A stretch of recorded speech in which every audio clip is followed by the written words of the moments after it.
Okay, what is up, ladies and gentlemen? Welcome back to another stream. Hope everyone is doing good. As always, guys, if you're enjoying the content, please be sure to drop a like and subscribe to the channel.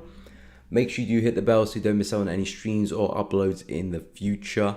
And if you are looking for a broker, do you have my affiliate link to IC Markets at the top of the chat? Feel free to check them out if you haven't done so already. But guys, welcome back to another stream. Hope everyone's doing good. FX Wolf, good morning. Good morning. Anus, good morning.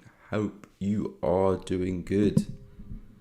So yeah, interesting. Well, I was going to say interesting start to the week, but the week hasn't done so much movement from Monday. But it was definitely an interesting end to last week. We did see a lot of movement, particularly in dollar pairs. Yen pairs were moving a lot as well.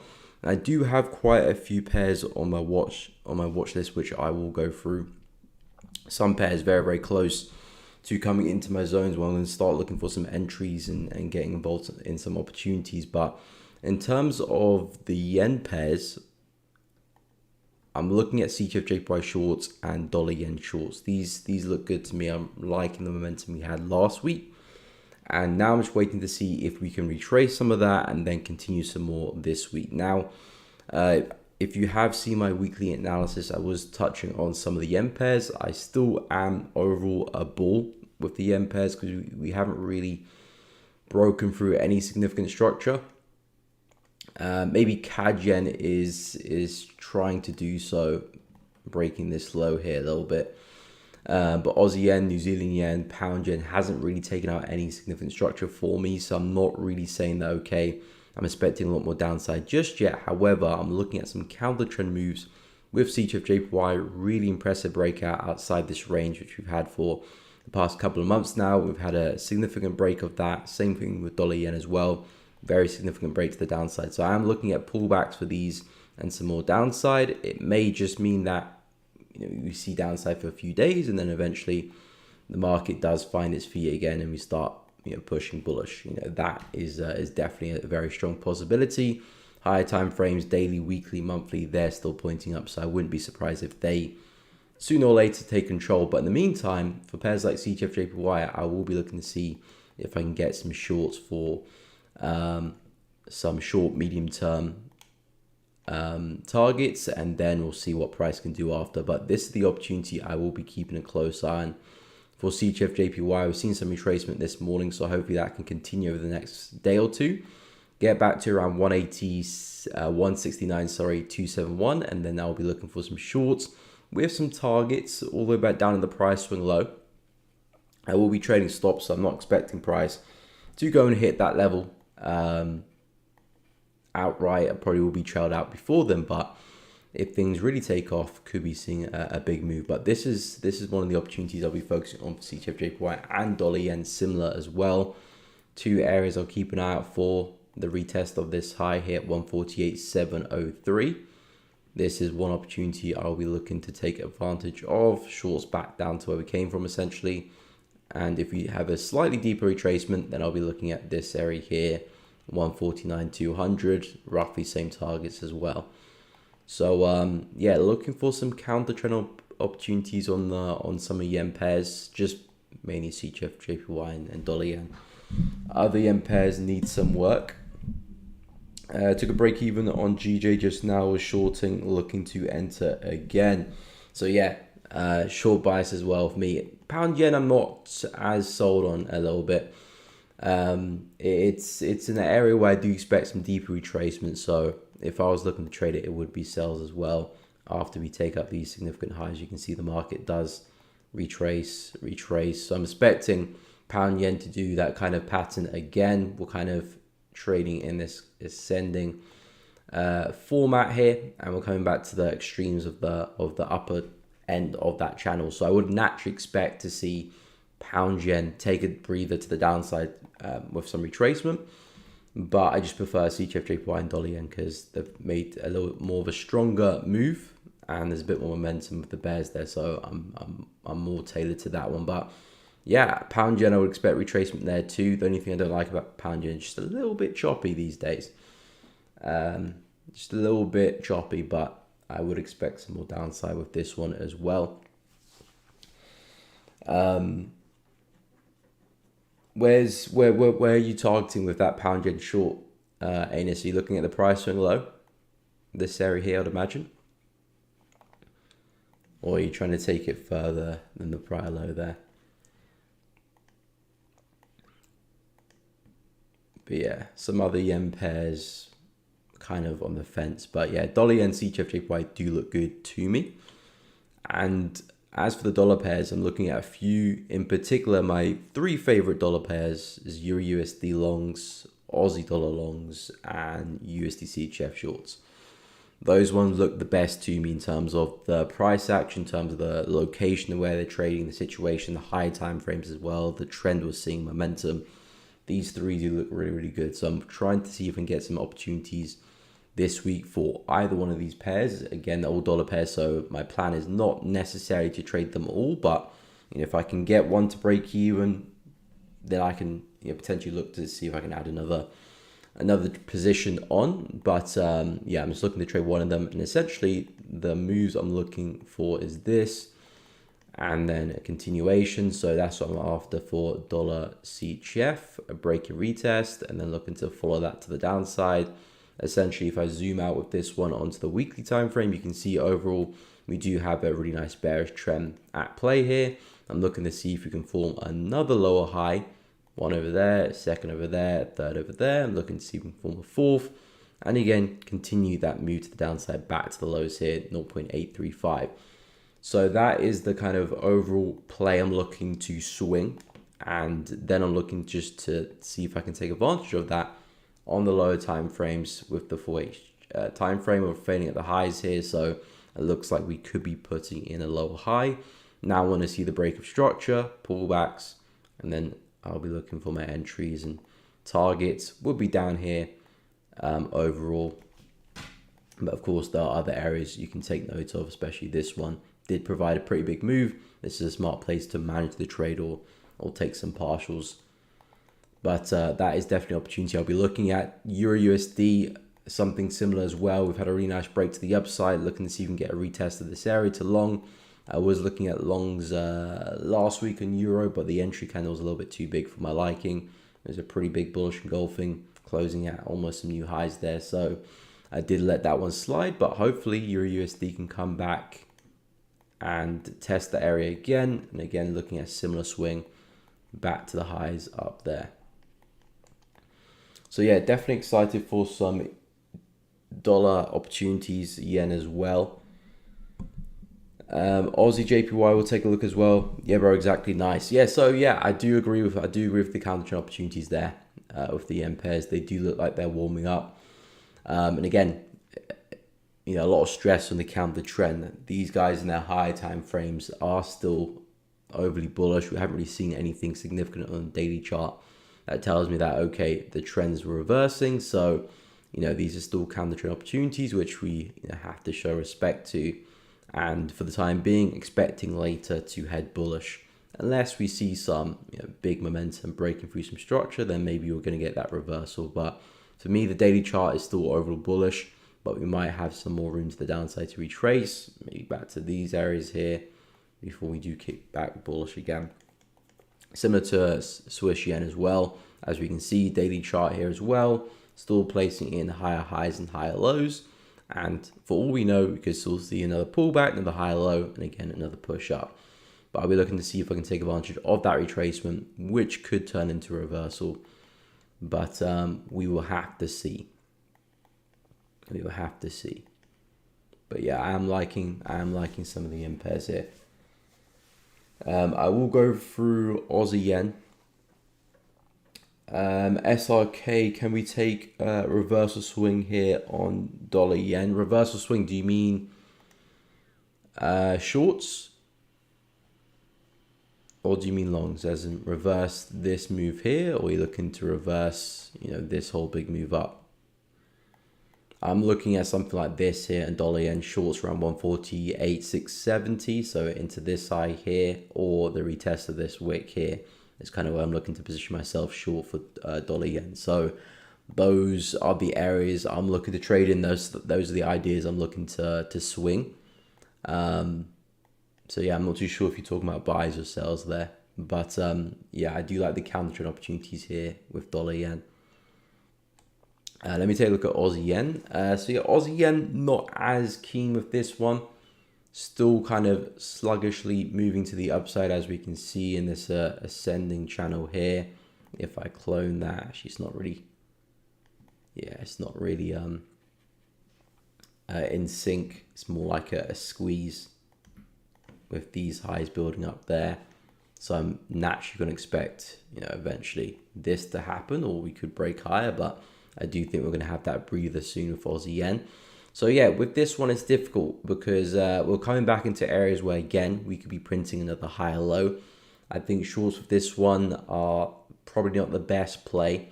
I think overall buys make a little bit more sense.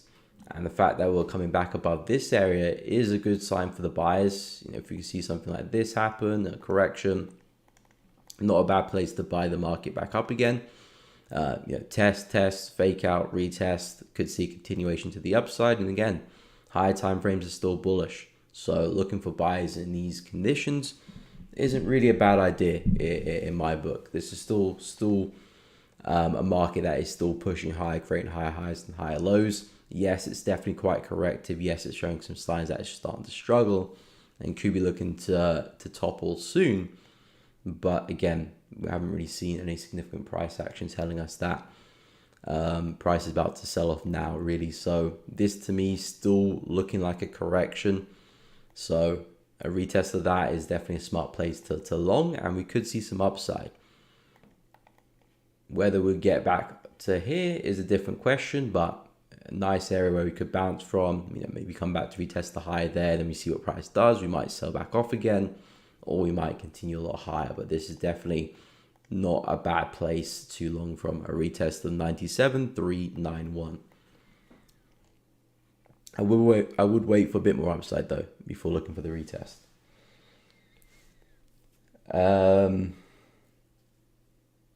Sculpey, morning, welcome to the stream, hope you're doing good. Welcome. Yeah, long. Okay, so you're looking to long. Yeah, I mean, again, if you're looking to long, it's not a bad shout with dollar yen. As I said, higher time frames are still pretty bullish, but the only thing is that, yeah, we haven't really come into any area of significance with dollar yen. This was our prior low over here, which we kind of just missed. So that would be a nice place to long from. So yeah, I'm not really seeing much value in where we are trading right now for dollar yen. So I wouldn't personally long, because we're not really at an area of support resistance, an area where I would say, okay, I would expect price to reverse. Of course, we could do, just because we're not really in an area of significance for me doesn't mean that price can't go up, but it just means there's nothing really backing my trade. Again, you want to be taking trades based on consistent reason, based on consistent analysis, whether it's going to be this or that or that. In whatever style you're looking to trade, you want there to be consistency and a consistent approach to the market. If there is something that indicates to you that, okay, prices hit this area, or this has happened, or something that is based on a strategy or plan, then of course execute how you need to. But of course, for me, I would at least wait for price to retest this low there and then look to see how price reacts before longing. But before that, no kind of real area of significance for me with the way I look at the market. So I wouldn't look to long that. Euro yen, I'll take a look. All yen pairs looking good. FX Wolf, in what way? Looking to short or long the yen pairs? But we definitely saw a lot of momentum. At the end of last week. So we're kind of seeing the aftermath of that to some extent. Euro yen, this one as well, big move to the downside. This one again hasn't really done anything for me in terms of change the overall direction of the market. We're still placing in higher highs and higher lows. So for a pair like Euro yen, I'm still very bullish on this one. And I've been talking about price coming back into the high over here. So I did say, I think it was last week, looking for a push back to go and take out this high before maybe we get that reversal. Didn't quite happen, but again, still respecting structure, we could still slowly push on and create that higher high as well. So For Euro Yen, I'm still naturally expecting a move higher.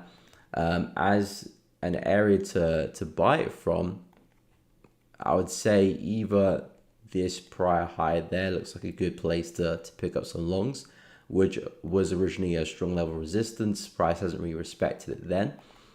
Since then, so we could be coming back to retest that area and then push on. Other than that, I'm not really seeing any other place that makes sense for a long, really.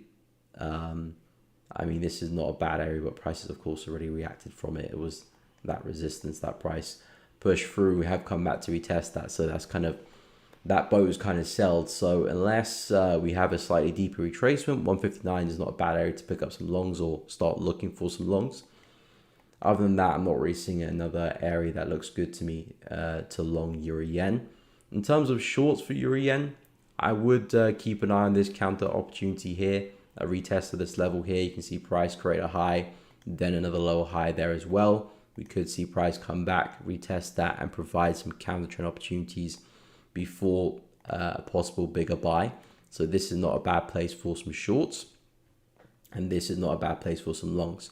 Of course, you just have to decide, what are you in the market, a bull or a bear? Both bulls and bears can make money in the same market. You just have to decide what you are, what makes the most sense, where's the most confluence lying, and then play that opportunity and focus on that opportunity. But for me, I would still naturally expect the market to continue higher unless we go and break through a low like this one. Then okay, I'll be expecting some type of reversal at that point. But from a daily point of view, higher time frames, everything's still pointing up. So I would keep an eye on 159.763. But there may be some shorter term sells before that. But like I said, I prefer the CHF-JPY sells and I prefer the dollar yen sells as well.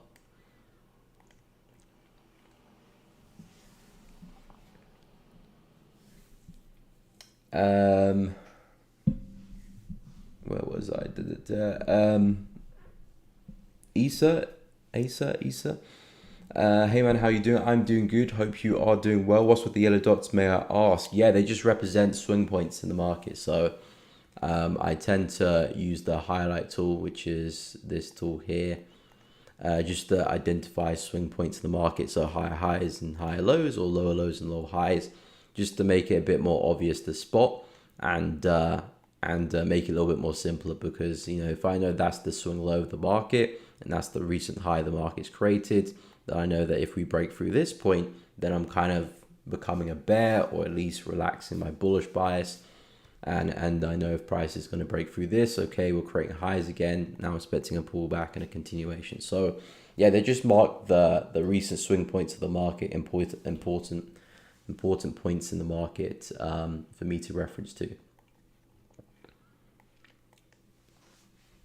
So yeah, nothing more than that. MKKM, welcome to the stream. Hope you're doing good. Anything you're looking at, feel free to let us know. Adita, I hope I'm saying that correctly. Anything about CPI data? We do have CPI is it tomorrow or Wednesday? It might be today, actually. I don't know why I said tomorrow or Wednesday, because tomorrow is Wednesday. Is it today, the CPI? I generally thought it was Wednesday. No, but it is today. Thank you for reminding me. So yeah, we do have CPI today at 12:30. Because the clocks in the US have gone backwards or forwards, so it's a little bit earlier. But yeah, we do have CPI at 12:30, so 2 hours and 5 minutes from now. I don't really have too much to say on the CPI in terms of what I'm going and expecting. I'm a dollar bear based on my analysis, based on my price action, based on the way I trade. I'll be looking for dollar bear opportunities. So long Euro USD, long pound USD, long Aussie dollar, short dollar Swiss, short dollar yen. So that's kind of my thought process, my bias going into the news announcement. I don't have any trades open, so I'm not really too worried about the news release itself, but I want to see the aftermath of that, how it does affect the currency. Because let's say if it creates dollar bulls, which is actually a good thing because that means a bit more retracement for some of the pairs I'm looking at. I'll touch on shortly. If it means dollar weakness, then it kind of moves price without me, apart from dollar CHF, because if we do see some dollar weakness, that means we're likely to get the break of this low here for dollar CHF, which will speed that along because I'm looking for the break and retest. So but yeah, I'm favoring kind of weakness for the next kind of week or two in the markets for dollar. So yeah, that's my route. That's the way I'm looking to play the market. Dollar weakness for the next 1 or 2 weeks. If that completely changes, so for example, DXY, we've had a really strong reaction coming into this high here. So this was some prior resistance back in May 2023. We broke through that, came back underneath. Then again, had another reaction there a few weeks ago. So I'm looking to see if DXY can continue that reaction we had a few weeks ago and spill over to come back and retest this support. Because if you look at the DXY, overall, it is a ranging market. There is no kind of real trend at play. So we're just rebounding from high and low. So now that we've rebounded from a very strong level of resistance, I'm naturally going to expect this momentum to take us back to this low here. Very significant support, fake out there. Another strong test there as well. So I'm expecting dollar to come back and test 101, 200, 250, and that could take us for the next 1 or 2 weeks. So that's kind of where my biases come from. So in terms of the news that comes out later today, let's say if the news takes us a little bit bullish, then I'm just expecting a low high to come out and us to roll back over. Unless we have something that just completely rockets us through this level, and then yeah, that would change things. But unless, yeah, if that does happen, then yeah, fair enough. Anything else really, as long as we don't see anything crazy, then yeah, I'm just expecting price to roll back over. So I've mapped out a few levels on the 4H time frame. This here being one of them. Nice level support. We rebounded for a few days before a big push up. This naturally is going to be acting as a level of resistance. So I'm looking to see if potentially price will hold that and sell off, or if we want to have a slightly bigger retracement. So if the news does come out bullish, we may come back into 103,500, which would be this level here. Strong level support, broke through, great momentum, didn't have a retest. So this is still a nice fresh level for price to come back and revisit. If you were to have a slightly deeper retracement, fantastic. Expecting a retest of that level, but then again, expecting price to eventually sell off back down to that higher time frame level there. So yeah, I'm pretty bearish on the DXY, purely technicals. And if anything kind of puts a change to that, I need to see a big move, flying higher. Then that will put that will make me take a back seat. But apart from that, I'm just expecting pullbacks and more downside. So taking that information into some dollar pairs, so pairs like Euro USD, I'm looking for buys for this one. This is the area I'm looking to buy from, 1.08885. And looking to swing that one back to the highs over there, 1.113. Dollar CHF, waiting for a break and retest of that area to swing back down to the lows there. Aussie dollar, waiting for a retest of this high, which we just missed yesterday by a few pips, as we can see. So I'm hoping to see Aussie dollar roll back over, come test this high, and then be on our way. And of course, I'll be looking to jump into some longs. And there's a long way for this one to go. I'm actually expecting price to come back into the swing high there. Whether I will hold on for the full kind of journey will be up to my trailing stop loss. I'll be trailing stop loss behind it, so I'll let that stop take me out. But in terms of my direction, that's where we're looking to swing the market to. So you can see I'm very dollar bear right now, and unless something crazy happens, I don't plan on changing that bias at the moment. So yeah, it's the day. Just had a look see. I don't know why I thought it was tomorrow. I swear CPI is normally like Wednesdays or Thursday, but yeah, it is today. So should be interesting.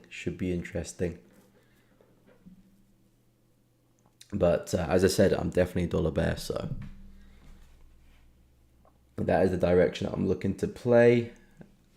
What is up, Shreyas? I'm doing good. Thoughts on Aussie CHF? We'll take a look. What is up, Lauder? Welcome to the stream. Hope you're doing good.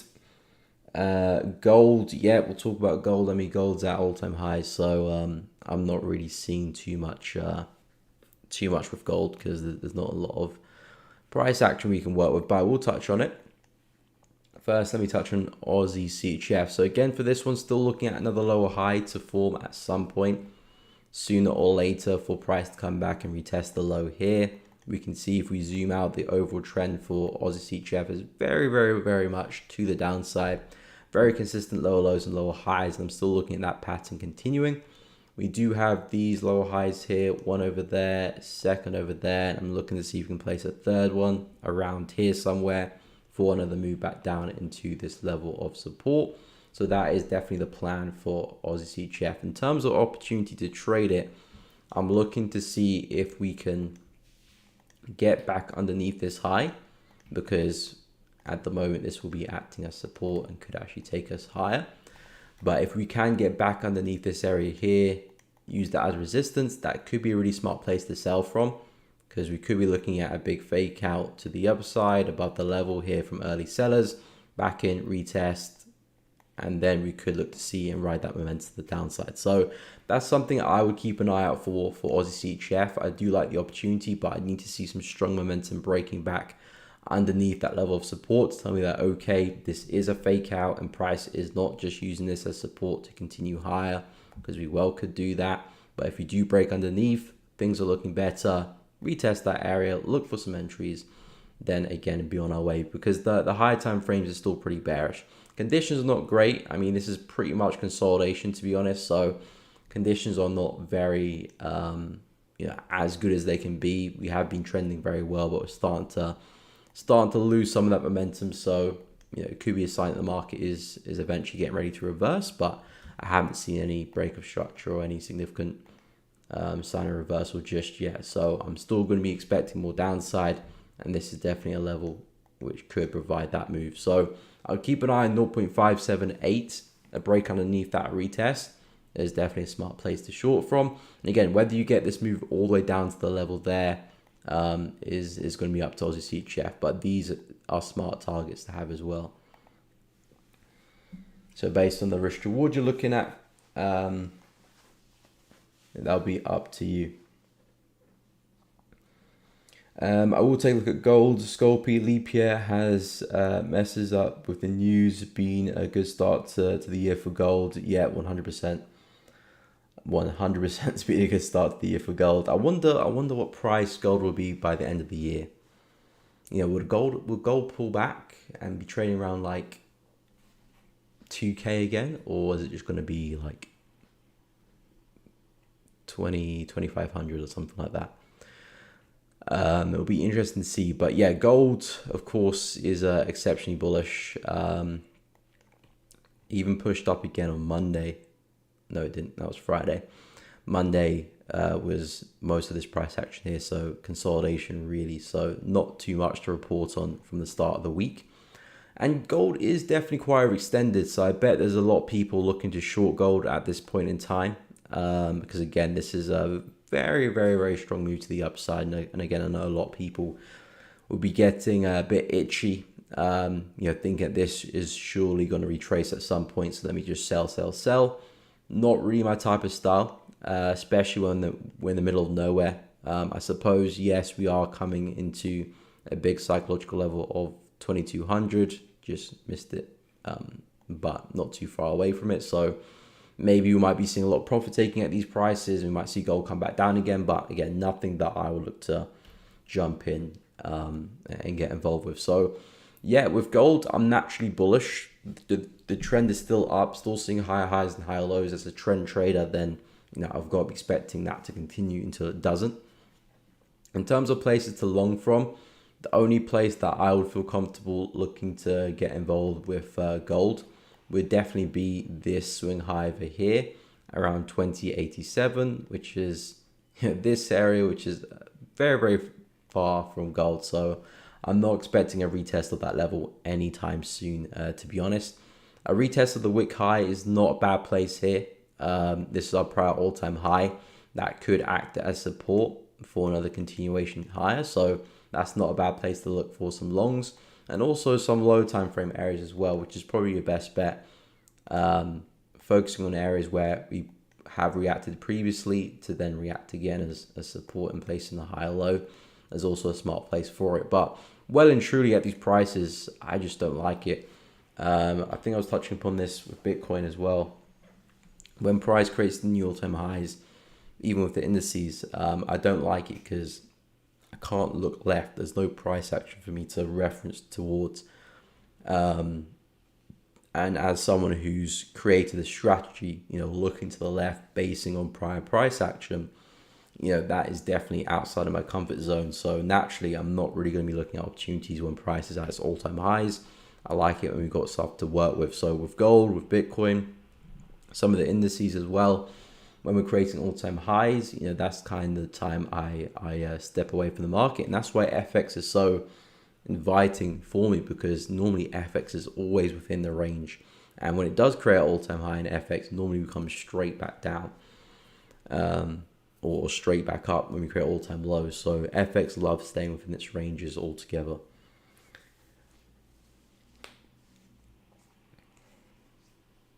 Pound NZD, sure thing, Lauder, we'll take a look at, no problemo.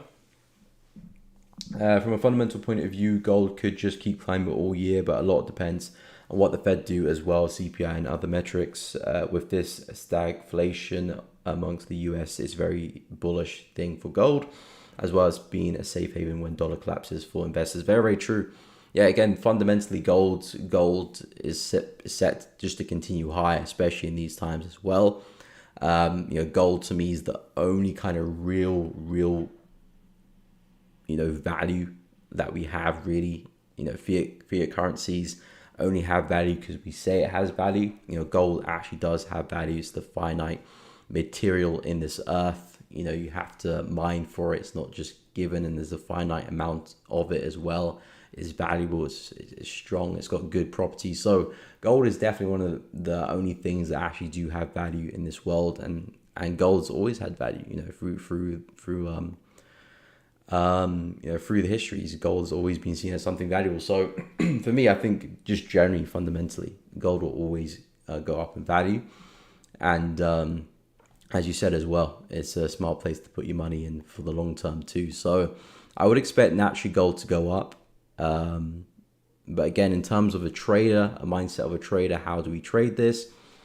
It's a bit more difficult. It's a bit more complex because unless you're like on the lower time frames and just kind of following that trend as it prints, then that's probably the best way to go about it, trading gold, because there's a lot of bullish momentum at the moment, and just looking to keep buying as the market dips is not a bad idea. For me, who operates on slightly higher time frames, there's not much I can do, to be honest, unless we have a major pullback. However, silver does interest me, because silver is nowhere near all-time highs. All-time highs for silver is up here.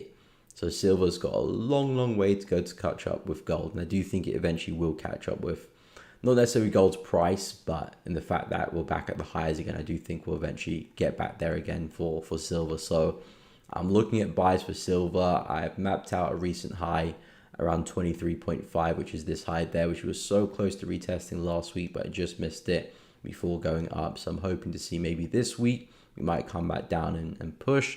There's a bit of a shout, a bit of a stretch maybe, that pullback, but it's the only area that makes sense to me in terms of getting long on silver, and then looking to take it back to the highs again.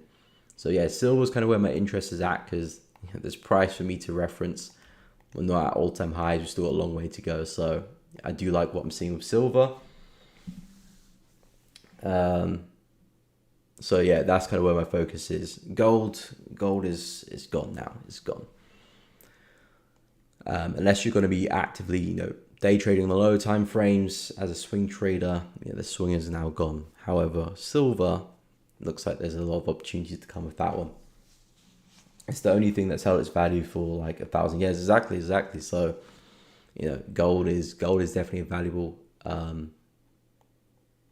material, which is always been seen as valuable. So that's why gold is such a safe place to put your money in, because you don't expect gold to crash. The chance of gold crashing is very, very low. Definitely compared to like the dollar or the euro or the pound. Yeah, those, you expect those to crash long before gold would do so. And I don't even see that happening like ever. So yeah, gold's always a safe place to invest in. But yeah, in terms of dollar itself, like I said, I'm expecting weakness there, and we're kind of seeing that across the board because gold is up, Bitcoin of course is up. That one's creating all-time highs. Indices overall are up. Yes, they might be retracing the past few days, but overall S&P is up, US 30 is up, US 100 is up as well. So across the board, dollar is seeing a lot of weakness, and markets correlating to that, inversely correlating to that on the up. And we can see that in FX as well. Euro USD is on the up, Aussie dollars on the up as well. Pound USD is on the up too. And yeah, I'm expecting dollar Swiss to be on the down, dollar CAD to be on the down. So my bias is pretty much set. It's pretty much set for the next kind of week or two. Of course, if something happens, I will change with it. It's not concrete, but based on the market structure and what I'm seeing right now, the only thing that makes sense to me is looking to take advantage of dollar weakness.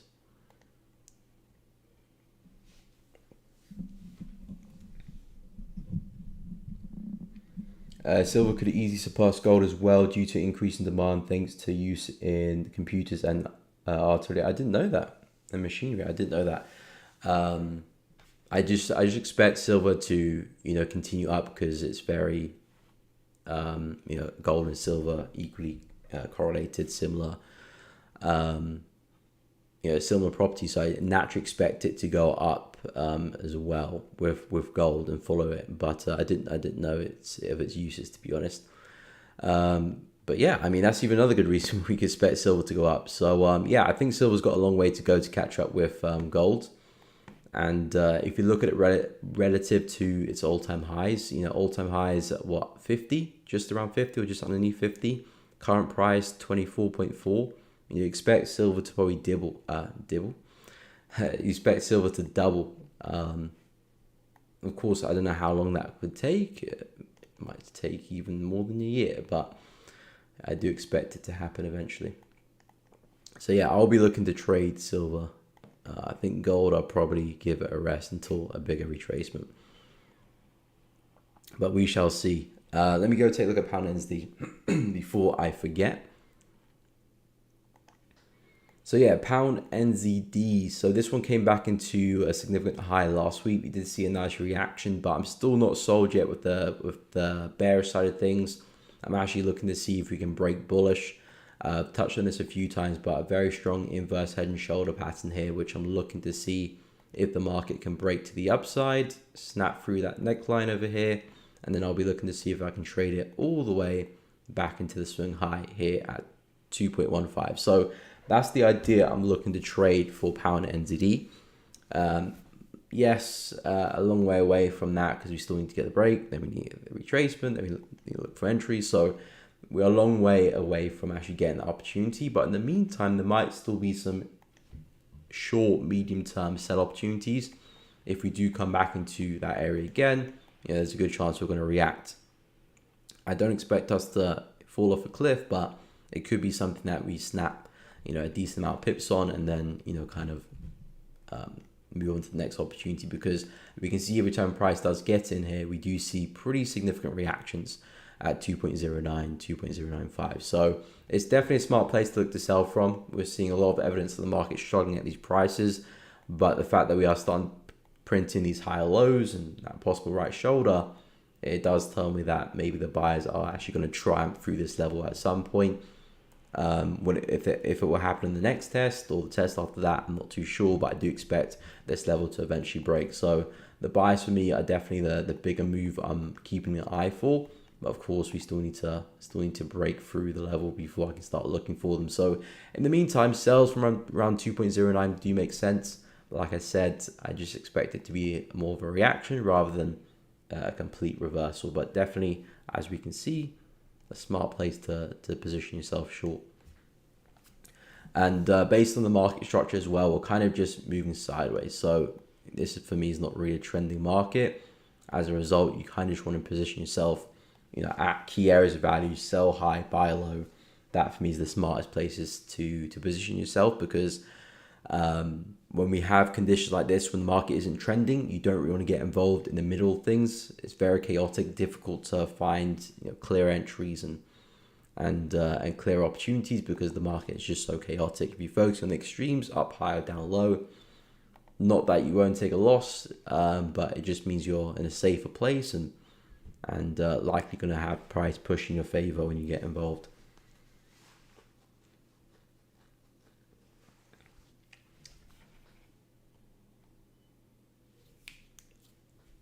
So yeah, that's kind of my verdict with pound NZD. Good morning, John. Welcome to the stream. Hope you're doing good.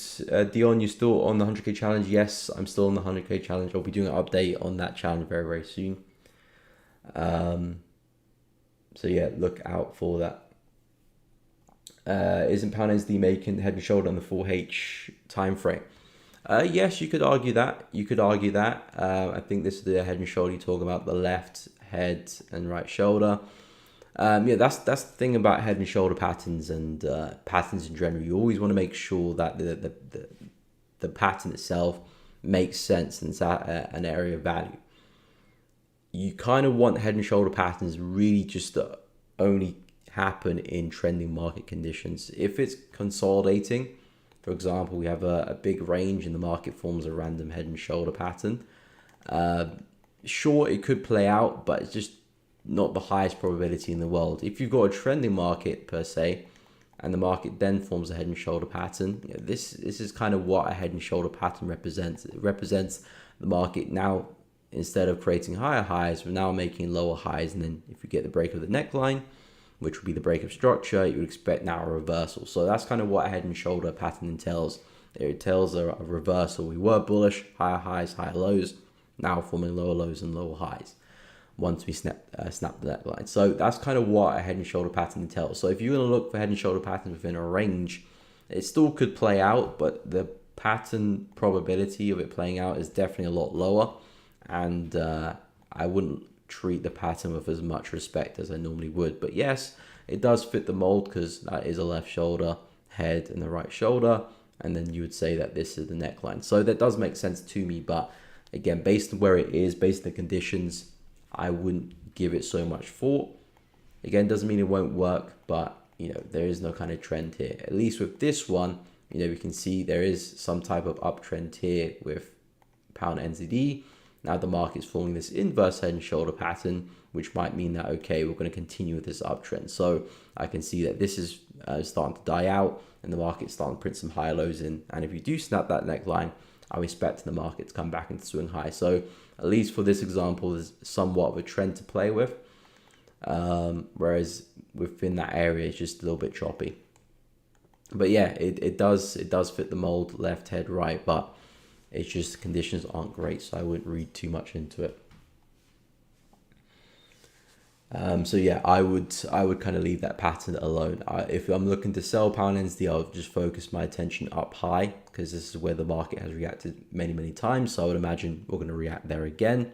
Trying to short here might be successful, but a smart stop loss would be above the highs there. So that's kind of my take on it. No problemo. And again, that's the thing with chart patterns. Chart patterns do work well. They are something you can turn into a very good strategy and profit from in the long run. But a lot of people don't know how to use patterns and apply them to the markets, which is why experience and discretion are very, very important things in the market. Because you'll see a lot of people throw shade on support resistance, chart patterns, indicators, but those same people don't really know how to use them because they use them all the time. For example, if an indicator says something's overbought and then you start selling it because it's overbought, it should come down. Well, of course, it's not going to work well if you just sell every time the market's overbought and buy every time the market's oversold. Just like a engulfing candle. If you buy every single engulfing candle, sell every single bearish engulfing candle, probably wouldn't make money either. Same thing with chart patterns, head and shoulders. There's many chart patterns. I forget the names of them. But if you just use them every time they appear and don't use them for any market context, higher time frames, trend, market structure, then of course you're not going to see the patterns perform well. You have to be smart with the patterns. It's not, for example, okay, inverse head and shoulder pattern, so therefore let me start waiting for the neckline to break or whatever you're going to wait for. You're going to buy on the right shoulder. It has to make sense within the market structure. It has to make sense with what the market is doing. And then you can look to trade the patterns as well. And of course, you find that out as you gain more experience in the market, because as you trade, you'll be like, okay, these trades didn't play out, these did. Okay, what's the difference between the losses and the wins? And then you can start to kind of understand them in a bit more detail. But yeah, chart patterns, indicators, support, resistance, supply and demand, all of these ideas and techniques do work in the markets, but you have to be smart with it.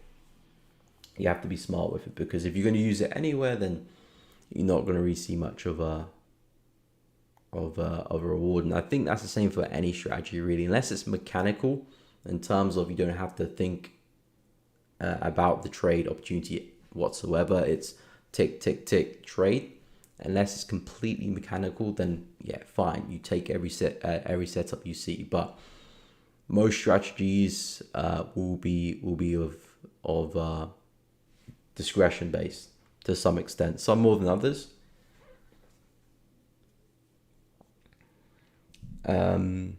Dion, excuse me. You ever try switching to day trading, as it's been like difficult months? I see for you passing the challenge. I don't know. It takes time though, but how are you being profitable when it's weeks? Because you have to have at least some kind of data, and building data on a higher time frame will take years, but the day trading and intraday, you build the data fast and get confidence you need as a trader faster as you. So yeah, that's very, very true. Day trading, of course, you're going to get more opportunities. Things will happen faster. You can take more opportunities, lose more, win more. So on paper, that is very, very true. But at the same time, with swing trading, you can be very, very profitable as well. You don't need many opportunities a month to make very good gains. 2 trades a week, 8 trades a month. What's that? 96 trades a year because of 12 months. That's more than enough opportunities to get some decent percentage. If you're going to take more positions, then of course you're going to impose yourself to more risk as well. So that's one element that not a lot of people think about. But with swing trading, it's not just consistent. Okay, if you're going to average 2 trades in a month, 2 trades in a week, it's not average, 2 every single week. It could be 0, 0, 0, 4, 4, 4, 1, 2, 3, 3, 3, 0, 0, 0. It's an average overall. But of course, with day trading, you most likely will get set up every day. Not every day you'll get set up, but most days you will. And it's up to you if you want to take that trade or not, of course. But swing traders make as much money as day traders and scalpers as well. It's not necessarily about the amount of opportunities, but the quality of opportunities as well. So I wouldn't make the switch to day trading because I can get what I want faster, because that's not a good reason to switch. Because I can get what I want with swing trading fast enough as well. I've been swing trading for the past five years. I was day trading before that originally. When I first started trading, I was day trading originally, but then I made the switch to swing trading a while ago. So I wouldn't make this switch to day trading just because it's a bit faster. The only thing I would make a switch to day trading is if my lifestyle changes or the situation I have changes and I need to be a bit more focused on a particular period in the chart so I can do something else later in the day. If that's the case, then fair enough. But I'm not in that situation. So yeah, a lot of people think day trading means you make more money than swing trading. And on paper, there is definitely sense to that. There's definitely logic because more opportunities, more trades, more possibility to win. So yeah, that's definitely true. But trading is not linear. Trading is not linear. Just because you have more opportunities doesn't mean you're making more money. A lot of day traders will make a bunch of money, then give it all back by the end of the week. So you have to be smart as well with the way you trade. It's not just, okay, I've got more opportunities, therefore I can make more money. A lot of people make more mistakes. Retail traders in general aren't quite smart, really. We tend to make very, very stupid mistakes and give back all our gains in very, very easily. Just because there's more opportunities, it means you have to make more decisions. You have to be smarter as well. So, swing trading gives me more than enough opportunities, so I don't need to switch to day trading because of that. But I definitely hear you. Someone day trading might have already progressed already, but someone day trading might have already lost the challenge already as well. So it goes both ways. There's a few opportunities. I mean, at the moment, there's quite a few opportunities I'm looking at. Yen shorts, dollar yen shorts, Euro USD longs, Aussie dollar longs, dollar Swiss shorts, silver longs if it pulls back, Aussie CAD longs. So there's quite a few opportunities I'm looking at. CAD CTF shorts and the retest that high I'll keep an eye out for. So I've got about 6 or 7 pairs which I'm looking at. A couple of others need some work, like pound NZD. If it can break through that, then that will come on the watch list as well. And maybe some other yen pairs, if I see a bit more downside for them, then I will take a bit more of a note. But I already got quite a few pairs on the watch list, which again, with CPI coming out later today, I expect some setups to speed up as well. But you can see the market is a little bit stale before the news, which of course is quite normal. We do kind of move sideways a little bit, and then the news kind of provides the movement. But I will say that I do kind of give a bit more respect to CPI now, as I didn't really do so before, because CPI typically before didn't really move the market too much. Even NFP, I think 2 years ago, 2020, NFP rarely caused too much moves. I think more maybe towards 2020, we didn't really see too much moves from NFP. It was more like, a little 20 pip, 30 pip, maybe 40 pip move from NFP. And again, my stop losses averages around 40 to 50 pips. So, I can take those moves with NFP. But recently, like 2023 coming to 2024, NFP has caused some pretty big moves. And CPI, again, recently coming like towards the end of 2023, we're seeing pretty big moves on CPI as well. So I'm starting to show a bit more respect to them, as in I wouldn't want to enter the trade just before CPI. We've got, an hour and a half before CPI comes out now? An hour and 30 minutes before CPI. So I wouldn't want to enter a trade now anyway, even if there is an opportunity, just because in an hour and 30 minutes, price is still going to be trading around my entry zone. We could see a 50 pip whipsaw with the NFP, with the CPI news. So I kind of would be a little bit more careful. In fact, NFP didn't really cause too much movement last week, did it? We had NFP on Friday, and I think that was the move there. Big wick up, big wick down. I mean, that is a fairly decent move. It's not crazy. It's a 48 pip range, so it's nothing too crazy, but definitely something to take a note of. But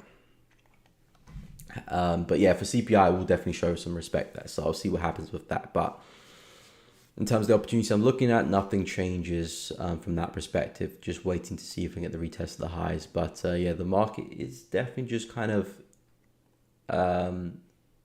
consolidating based on that. But even for Aussie dollar as well, this one higher time frames looks like we could be printing a big inverse head and shoulder pattern, which again coming at the bottom of a trend here, so it gives it some meaning. We've had a nice bearish trend to the downside, which looks like it might be running out of juice, and if that's the case, we could see a reversal. So that's kind of the idea behind my bigger swing there on Aussie dollar, and why I'm looking to target the highs up there, because we've got a lot of upside potential if we're going to fulfill that head and shoulder pattern, inverse head and shoulder pattern, I should say. So waiting to see if we can get the retest that level, and then I'll look for my entries. But Yeah, at the moment, nothing to do. I think, yeah, just because the news will come out in about 90 minutes time. I think in general it's quite smart just to sit on your hands, even if you're day trading as well. Unless you'll be out before the 90 minutes is up, then yeah, fair enough. But if you're gonna be in the trade still, then I'll be a little bit careful.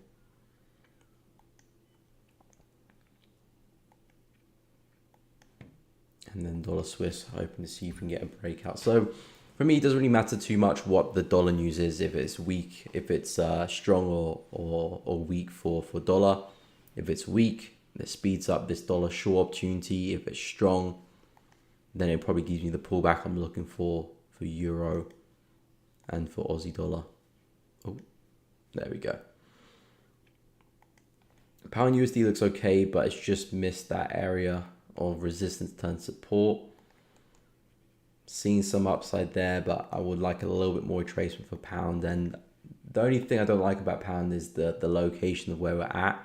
We've had a big move to the upside, and it's kind of right at the highs there. So that's the only reason I don't like pound USD, because we're right at the highs. Euro USD are kind of tucked away a little bit more, looking to see if we can continue this trend. We've had this big push up here, lovely pullback, another big push there, lovely pullback respecting the low. Now I'm looking to see if we can come back and retest the high.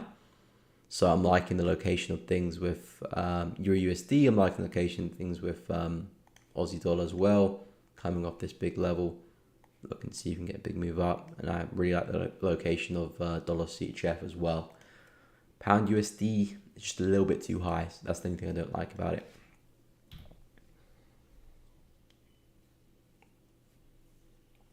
Anything on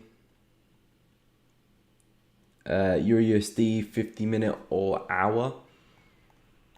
Yeah, it's a little bit difficult because, yeah, like I said, they've got the news coming out soon. So if you get into any trades now, before that,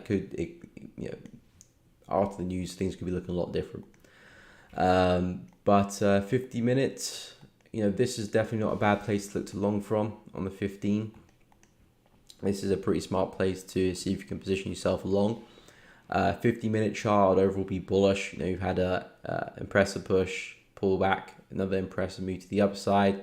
Price tried to continue, but it failed at taking those highs out before coming straight back down. But this overall is still very, very corrective. So I'm naturally going to be expecting price to continue higher again at some point. So in terms of a smart location to get long from, if you could see another sharp move down, something like this, back into the low there, maybe takes it out a little bit, that for me would be a smart place to try and position yourself long, right down at the low there, and see if you can push back up again. That would make the most sense for me, because at least at this point here, you've got some room to work with, whereas looking to take any buys in a break and retest, you're coming back into resistance there, which could get a little bit choppy. So yeah, with Euro USD, if you can get some pullbacks back into the low here, around 1.09152, that was Monday's low. I think that would be a smart place to look to try and buy Euro USD from. Also, retesting some areas here as well. So that adds a nice confidence to the trade there too. So if you're looking to get involved with Euro USD, I would still focus on the longs. The dollar still looks pretty weak to me. So I'll still be naturally expecting DXY to fall. You can see DXY struggling at the high there as well. We've come back to retest this area here. If I drop to the 15, so as you can see, DXY come back, retesting the high there. Strong reaction from it. I do think we can continue bearish from that area. But then, of course, with that said, we do have the news coming out. I wouldn't be too surprised if we see a big wick pushes up, takes out a lot of people, then it pushes back down. So that's the only thing with this opportunity here in the lower time frames. The news could skew things quite a lot. However, it could play into your hands with euro, because that news might actually push it down to retest that area to go back up again. So it might not all be doom and gloom. But yeah, I would be focusing on those longs.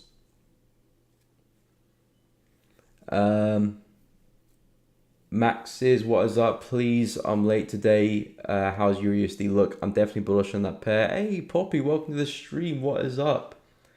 Hope you are doing good. Long time no see. Hope you are doing well and keeping up with your trading as well.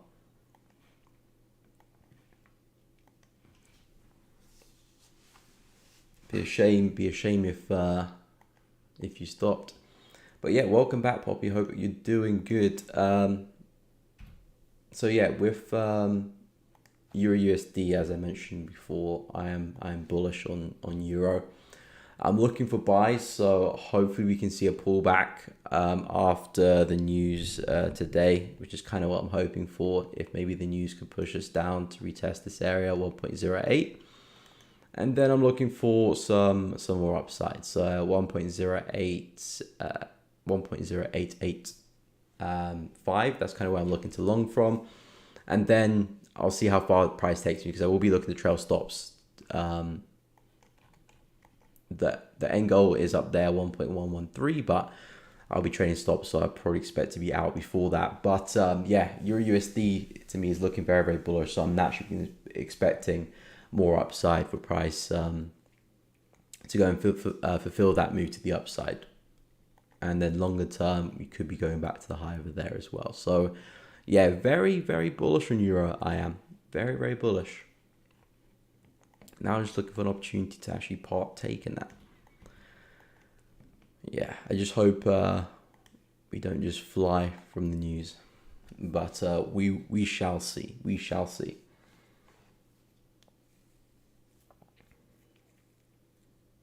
Yeah, back to refunding the account.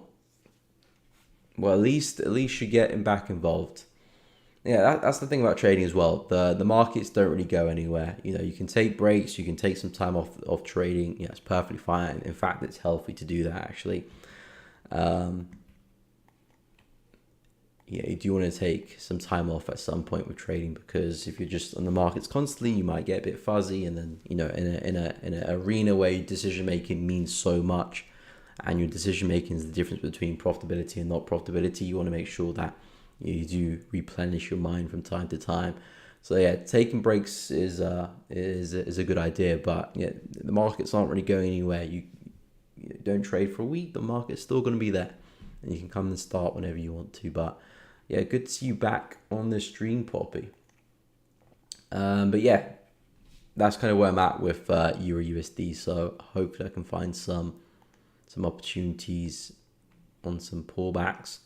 New Zealand dollar just a little bit choppy for my liking. I'm kind of still viewing all of this as consolidation, so I'm not as interested in this dollar pair.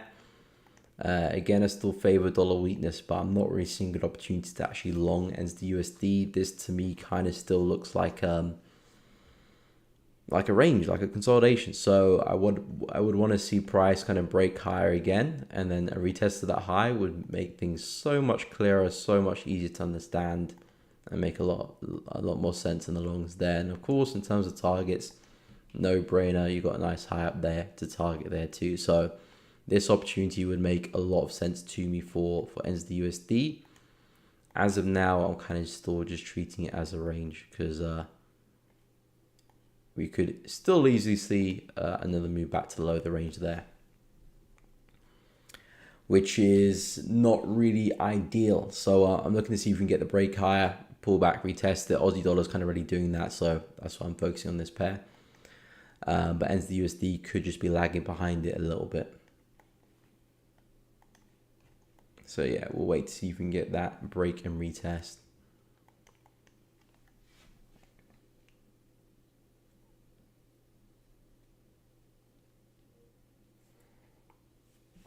I'm okay, my trading account got destroyed, my bills. It happens.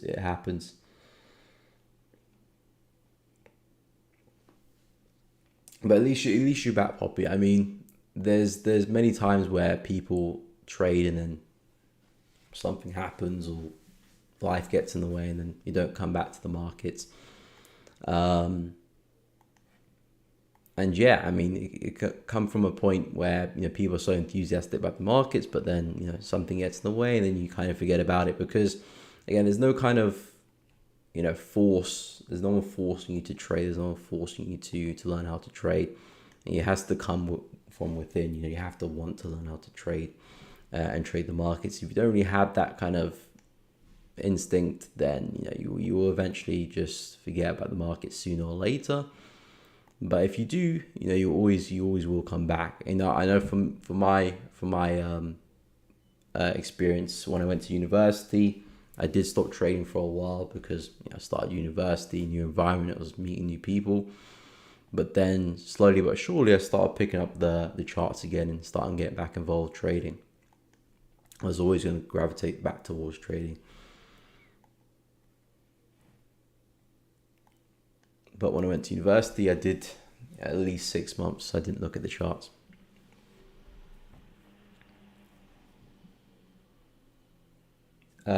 Trading is easy or tough? 100% trading is tough. Trading is not easy. Trading is it can become easier, but even still, once you've made it, as in you're profitable, I would still even say that trading is tough. Of course, in terms of the time you spend, for example, when you take a trade, you analyze the market for 5-10 minutes, you take a trade, you watch the trade, you exit, you walk away with a profit. So that sounds relatively easy, because it's not like you have to do anything anything crazy, not exactly picking up a boulder and lifting up the mountain. So it's not that type of difficult, but it's still difficult in terms of the decision making, in terms of consistency, in terms of riding the waves in the markets, because it's not always going to be profit. It's going to be loss. It's going to be losing streaks. It's going to be up and down, drawdown. There's going to be hard times, especially through the learning phase as well. You're going to have to lose a lot of money, make a lot of mistakes, and bash your head on the desk a few times before eventually things start to make sense. So trading is still difficult. I mean, if you look at the stats, was it like 80 or 90% of retail traders lose money in the market? So, if 80 to 90% people are losing money in the markets, then how could it be easy? How could it be easy if majority of people are losing? So it's hard. I would say it's definitely hard.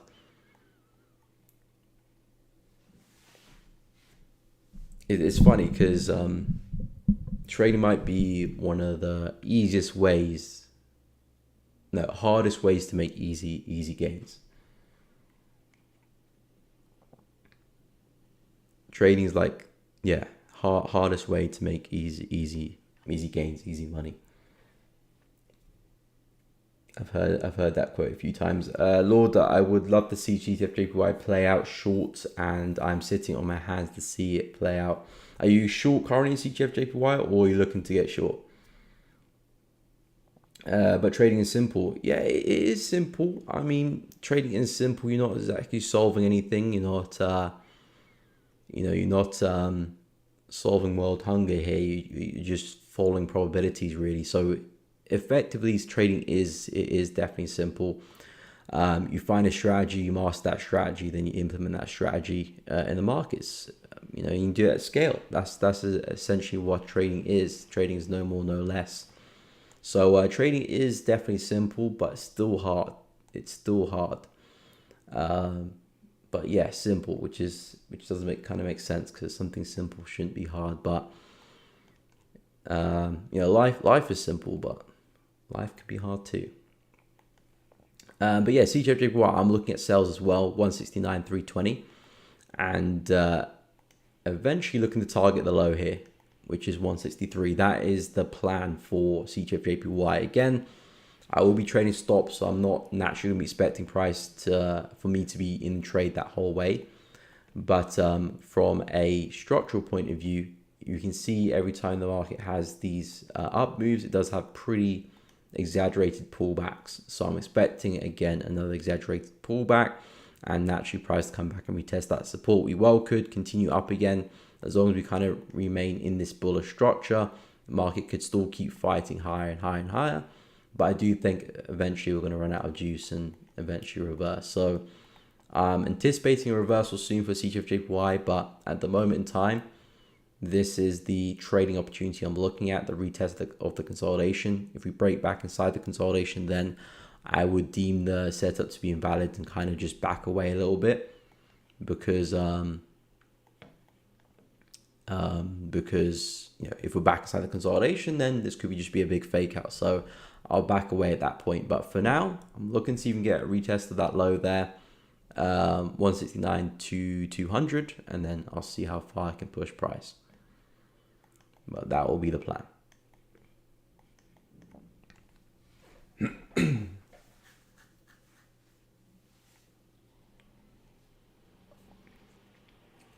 Okay, looking to short. So yeah, a bit more upside than I'll look to short C2F3Y as well. Just like live trading is what you make it. Very true as well. Very, very true.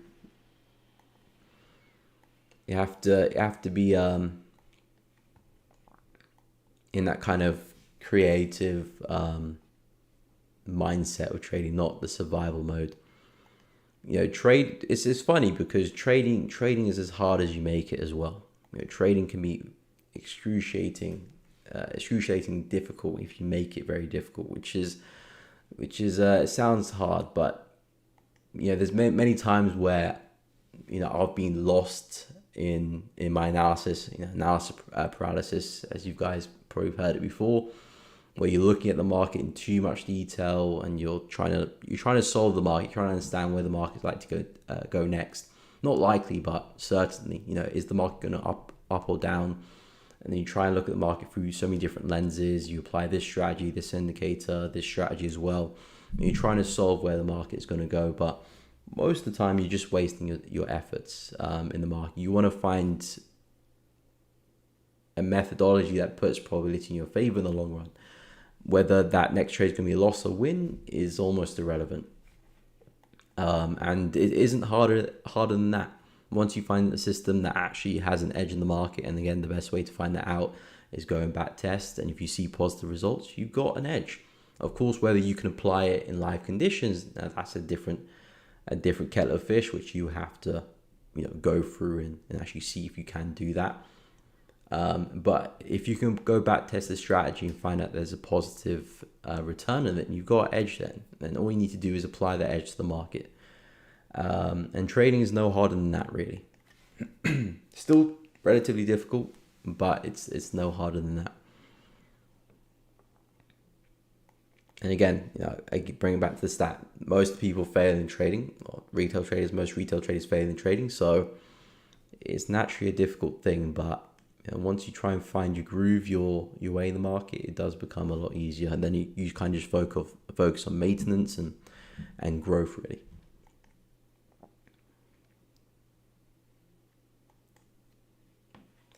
So yeah, that's kind of my take on that.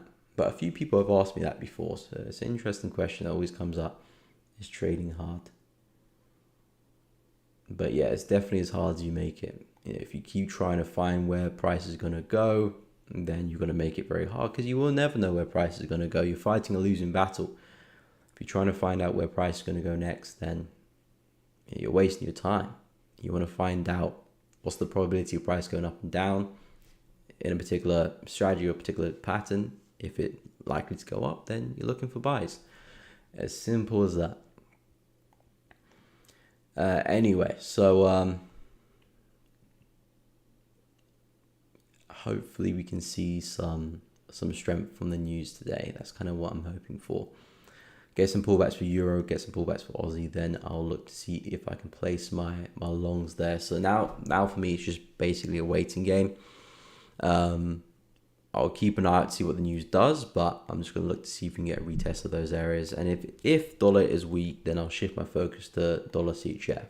So if that does break, then I was short there. But my watches coming into the week was pretty much those pairs and Aussie CAD as well. So again, dollar Swiss waiting for break and retest of that level. And feel free to follow me on TradingView, by the way. It is just my name. Feel free to search it and it will come. It should pop up. Aussie CAD, I'm looking for longs on the break and retest that low. Looking to see if we can form a higher low on the high time frames, I'll show that in a bit more detail in a second, but I'm looking to see if we can follow that move. Lovely impulse to break to the upside. Now looking at correction, retest the high, and from that I'm looking to buy back up to 0.90642. So that there is the plan for Aussie CAD. Aussie US dollar, this is what I'm looking at, the break of that area which we had last week. Now I'm simply looking for the retest of that. And again, a lot more upside I'm expecting. We have seen a nice pullback, but it's just missed the level by a few pips. I'm hoping we can roll back over and test it properly. Euro USD, again, likewise, some opportunity. Look at and pull back to retest that area, then some upside. Still got a little bit of a way to go. And CGFJPY as well, looking at the retest of that area, not too far away as well. And then yeah, that was from last week there too. So yeah, mainly just a waiting game, which it always is really.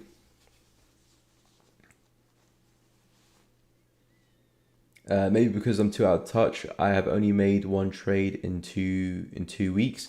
Yeah, I mean, it will take you some time to get back into the groove. I always say that if you've taken a long time out of trading, you kind of want to get trading not as much as possible, because you don't want to start over trading, but you just want to get a feel for yourself and feel for your confidence again. And I would say just reduce the size of your trade you're taking. So if you normally risk 1%, reduce it to 0.25 even. So a quarter of what you normally risk, and just kind of get into the groove, and don't really care if you kind of lose or win initially. You just want to kind of get into the groove of taking trades, managing trades, getting out of trades, finding new trades, get into that. And once you get into the groove, then you can slowly increase your risk again. Because yeah, if you haven't traded in a while, then every single trade you take will be very, very emotional to some extent. Not because you're risking a lot on the trade, but just because you're coming back and now you're putting risk on, and now just everything is kind of just a bit more enhanced, so you become a little bit more emotional. I've experienced that before as well, so I think it's smart just to reduce your risk for a little bit, gain some confidence. If you lose a bunch of trades, so be it. At least you've done it on small risk. So even if you lose 10 trades and 0.25 risk, you only lose 2.5% altogether, which again is still relatively small. So 10 losing trades isn't really big of a deal as well. So if you reduce the risk a lot, lose a bunch of trades, but slowly find your rhythm back, and then when it starts to come back, it starts to gain some confidence, then I would increase the money, increase the position. I'm not emotional. There isn't enough money at play. Fair enough. Yeah, but it might not necessarily be emotional in terms of the money, but it could be emotional just in terms of being right and wrong, because there might not be a lot of money at play, but it just doesn't feel good to lose. Even if you had £10 at risk, it just doesn't feel good to lose the £10. It never does. So yeah, it might be a case where there might not be not a lot of money at risk, but it could be a case where it just doesn't feel nice to lose in general. So you kind of want to break into that. Of course, that's just my take, and I'm not in your situation. You know what's going on better than I do. But from a bird's eye view, it might just be kind of just that apprehensive behavior, fear of losing. And then once you kind of lose a few trades, you kind of don't fear it anymore. But of course, you know your situation better than I do.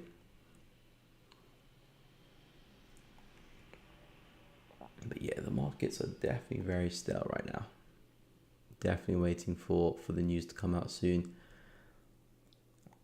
And yeah, cross pairs I'm not really so interested in. And what I mean by that is like pound NZD, euro NZD, euro Aussie, pound Aussie, Aussie New Zealand dollar, euro pound. Not really interested in any of those pairs, to be honest. Not really trending very, very well. None of them at really good locations. Yeah, pound NZD looks good, but I do need to see a break of that. Euro NZD, yeah, this one is kind of sideways a little bit now. Euro Aussie, still looking to see if we can form a lower high for move back down, but again, I need price to be starting to break some structure again. break out these lows here, then things get interesting. We're a long way from doing that. Pound Aussie, that one's kind of just slowly moving upwards here in this kind of corrective channel. Is price just forming a lower high, getting ready to sell off potentially? Are we trying to push up back to the high potentially as well? I don't really have much clarity in terms of the direction here for Pound Aussie, or at least a high probability one. So I'm not going to really look to try and force anything on this one and try and come up with a bias or anything. So yeah, I'm kind of a little bit relaxed with those pairs. Hopefully a bit of news will speed things up.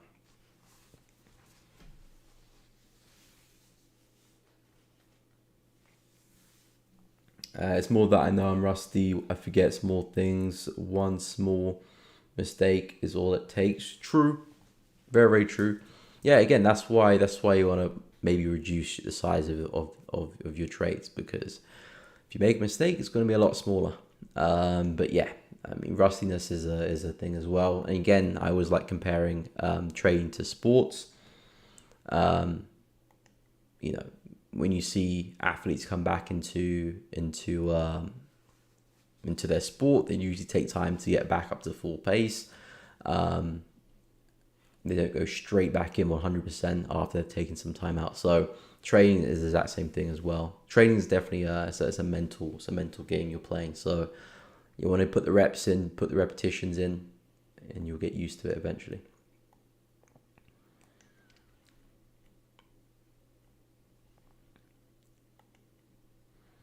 But yeah, hopefully we can see, I mean, yeah. To be honest, silver, the conditions aren't particularly great right now, but I will give a go at this level here if it does pull back. I say the conditions aren't great because overall it's basically consolidating, and I try to stay away from buying and selling within a consolidation, but I do think eventually we're going to see a big move up. So I think I will still try my luck in this area. But yeah, if it was a normal FX pair, I'll probably leave it alone. But because it's silver, I'll give it a go. But of course, we have to retrace into that area first. But yeah, if it was a normal FX pair, I'll leave it alone. But because I do expect silver to follow gold, I think it's still a good opportunity. The one trade I did make was a picture perfect opening and broke even. That's good, mate. You want to be taking those trades as much as possible. Of course, it breaking even is an outcome we don't have control over, but in terms of the quality of the trade you're taking, as long as it's good, it fits your criteria well, it makes a lot of sense, then that's all you can do. And again, a lot of trading is just pattern recognition, really, especially if you're a technical trader. Of course, if you're doing fundamentals, then there's that added layer. But in terms of technical trading, a lot of it is just pattern recognition, because all of this is just price moving, and we recognize patterns within price. There's no more, no less, really. We're just recognizing patterns, and if you can recognize the patterns you trade very, very easily, then you're not going to experience a lot of stress, a lot of difficulty when it comes to taking the trades you're meant to take, because it comes to you naturally. It's either the pattern's there or it's not. If the opportunity's there, you take the trade. If it's not, then you walk away.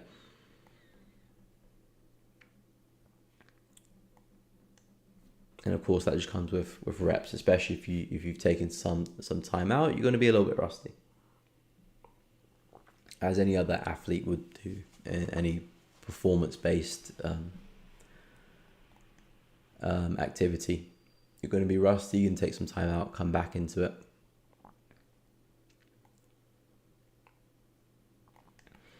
And that's completely normal as well. So you don't have to feel stressed because of that, although it can be a bit stressful though. But yeah, I'll keep an eye on pound USD. I don't like it as much as the other dollar pairs, so I'll try my best to wait for Euro USD and the Aussie dollar. But if I do get a setup of pound USD, I won't shy away, because it still does look like a good opportunity, and there's a lot of room to the upside as well for pound USD. The only question the market have for pound USD is this move a big fake out? Is this big bullish candle here a big fake out in respect to the range that we've had over the past few weeks? This range over here, is that a big fake out and price is going to come right back down? Possibly. I can definitely see that happening. Or is this price actually breaking out, retesting structure, and then continue up as well? That's plan A. That's what I'm expecting to happen with pound USD. Retest of the structure and continuation higher. That is definitely my first. That is definitely what I'm expecting price to happen. But of course, we could bleed straight back in. But we shall see. We got the news coming up in an hour, so see what the news does. If it spikes us down and we start throwing some wicks, then yeah, I'll look to get back in and then ride pound USD up instead of shorting it down here, which looking back was a little bit choppy. It did fit the criteria well, but yeah, it wasn't the cleanest bearish trend in the world.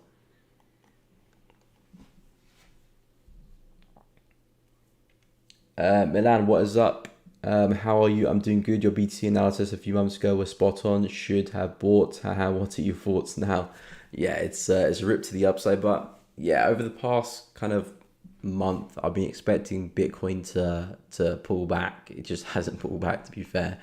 It's kept ripping to the upside. So unfortunately, there's nothing I can do since then. But again, now Bitcoin's confidently back above the prior highs there, 72k we're trading at now. So yeah, with Bitcoin, as I said, once we take out the all-time highs, there isn't much for me to do. Because there isn't structure for me to look at. This is the last point we were at, 69k.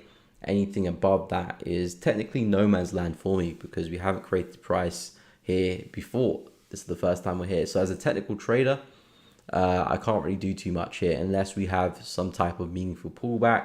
I have mapped out some areas where we could pull back into. Of course, retest the prior high, which would be this area, retest this low here where we had this wick, or retest this consolidation here where we broke out pretty aggressively back in Feb. So I've got a few areas where we could see a pullback depending on how aggressive the pullback will be for Bitcoin. If we're going to see some aggressive profit taking, we could come back all this way, 52k, maybe retest that high before we do continue. Or if you do see something shallow, we could be looking at these areas here for some pullback. So that's kind of my thought process. But in terms of where we get to next for Bitcoin, I have no idea, because there's nowhere to base on. I think you just want to trail stops or use psychological targets, 75k, 80k, 85, 90, psychological targets. I'm not sure how much meaning they will have in a market like Bitcoin, to be honest. If you put yourself in the mindset of a person who's just holding on to Bitcoin, what's their thought process? Most likely take profits every time the market has a big move. Every time it hits a big number, 75k, 80k, they probably take a little bit of profit. So that's probably how I would treat psychological levels. But well and truly, I'll probably just trail, because this could shoot to 100k, or it could come crashing back down right now. So yeah, Bitcoin, very, very bullish, expecting more upside. Want to see a pullback. How big the pullback will be, no idea. Got a few levels mapped out where we could retest, and yeah, that's about it. Same thing with gold as well. Gold, I've got one level that looks good. Will we retrace there? I have no idea. But yeah, I'm expecting more upside. How's Ethereum looking? Geez, Ethereum's not too far away from all-time highs either. I haven't really been looking at Ethereum. All-time highs there, 46.40. Now that we've left this area here behind, yeah, I think it's only a matter of time before, again, Ethereum takes out its all-time highs as well. This kind of the last obstacle here for Ethereum. Area of supply, big move to the downside, broke through some structure. Price is now completely ripped through that. Next area of liquidity will be above the swing high there, the all-time high. So Ethereum's likely to do the exact same thing as well. So again, if Ethereum can pull back, that would be a nice buy. As to where, price action is not particularly great. Could see a shallow retest of that, or even this area here is not a bad place,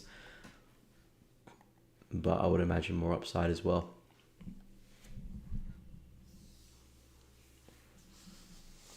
How's your fund account, Miko? Yeah, still around 2% negative. Haven't traded it much over the past couple of weeks, but I will be posting an update video on that soon, so do look out for that. But yeah, since funding pips came back into action again, because they were out for almost a couple of weeks. So yeah, I wasn't trading during that time. So yeah, the past kind of week and a half, they've been up and running. Haven't been active, but I will be posting an update on the account soon. Geese, what is up? What do you think about shorting Aussie yen? Okay, I'll go touch on Aussie yen. Thanks, Milan, no problem. Ideas on indices, US30s to 100. We'll touch on that as well. Poppy, I'm looking at possible Euro Aussie buys. Okay, we'll take a look. See first. Let me go through Aussie yen. So you said Aussie yen longs or shorts? Shorts. Yeah, I'm not quite sold on the shorts with Aussie yen. Meaning because we are still pretty consistent with all these higher lows. 1, 2, 3, 4. Possibly could be forming a fifth one there as well. So it's not in the best location to short Aussie yen. So I'm not really so keen to short. I did say early in the stream, this here could just be a big fake move to the downside below this level. And actually some longs actually make a bit of sense on the retest of this area. Now, would I expect price to come all the way back to the swing high?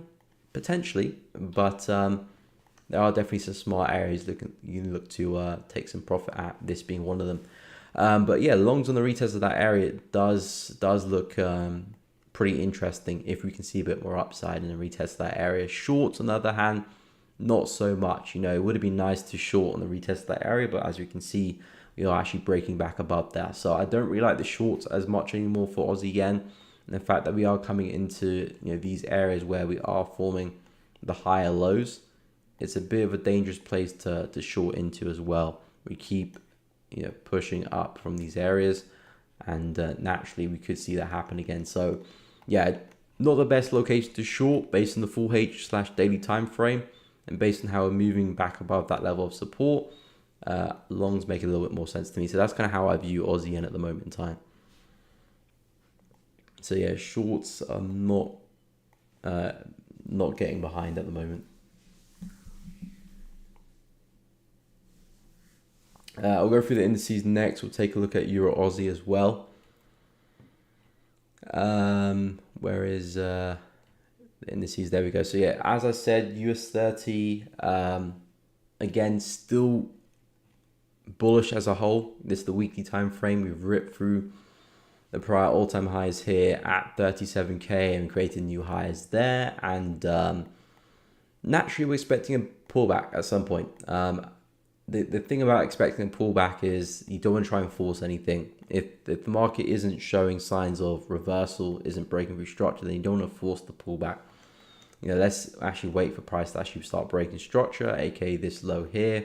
Then if you start breaking structure, okay, we can start looking for some sells a bit more aggressively. But in the meantime, I'm still bullish on US30, but I have to say, yeah, it's becoming quite corrective now.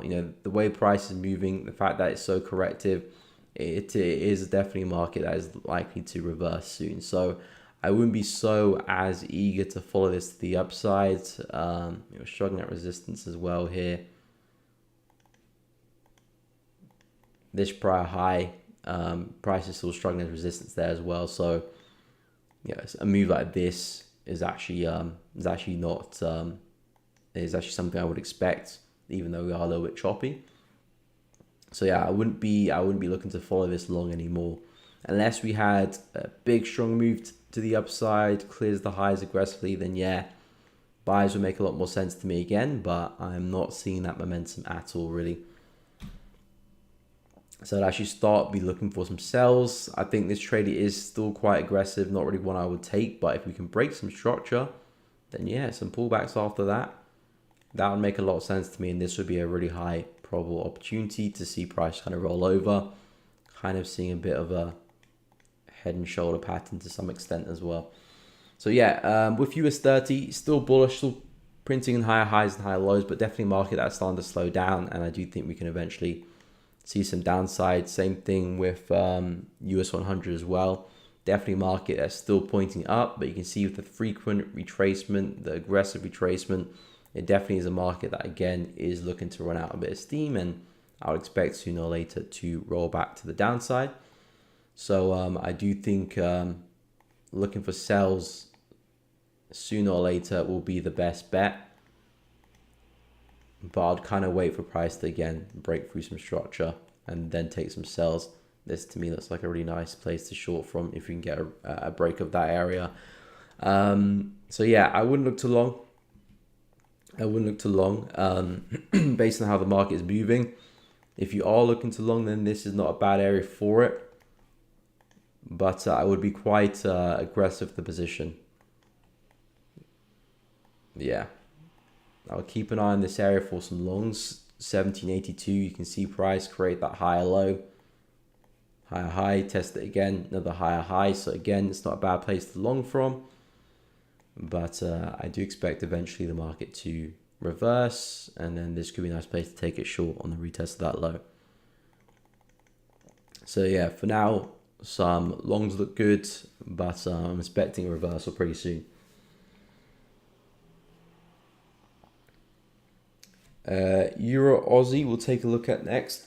Excuse me.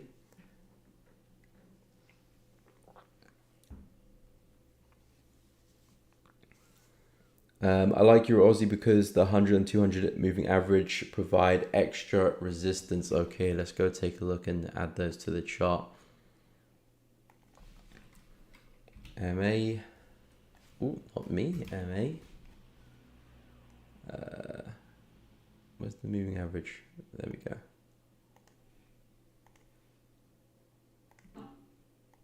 Let's make that so we can see it. Let's turn it blue. 200. Let's turn that yellow.